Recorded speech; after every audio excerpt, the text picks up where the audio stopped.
शिक्षकांसाठी चाललेलं आंदोलन पण शिक्षकच फिरकले नाहीत.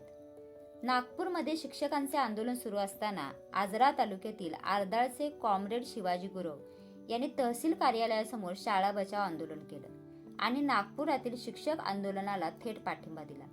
मात्र या आंदोलनात एक चित्र मन हेलावून टाकणारं होतं. 50% अपंगत्व असलेला एक व्यक्ती दिवसभर आंदोलनस्थळी ठाण मांडून बसलेला असताना शेकडो शिक्षक असलेल्या आजरा तालुक्यातून एकही शिक्षक आंदोलनस्थळी फिरकलेला नाही.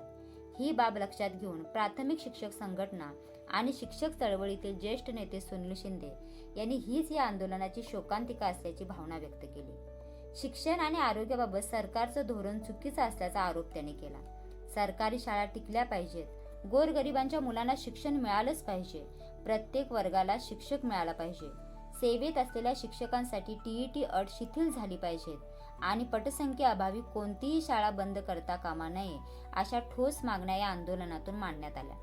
सेवानिवृत्तीच्या वाटेवर असताना हे चित्र पाहून भविष्यात शाळा आणि शिक्षकांच्या अस्तित्वासाठी लढणाऱ्यांबद्दल समाजात काय संदेश जाईल याची भीती वाटते, अशी खंतही शिंदे यांनी बोलून दाखवली.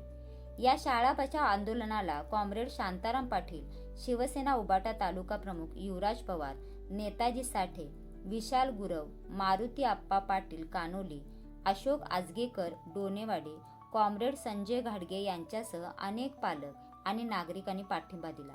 या सगळ्यात एक प्रश्न मात्र उभा राहतोय. सरकारी शाळा वाचवण्यासाठी जर शिक्षकच पुढे येत नसतील तर उद्याच्या पिढीचं शिक्षण कोणाच्या हाती राहणार? युवा संवाद न्यूजसाठी आजऱ्याहून हसन तकीलदार.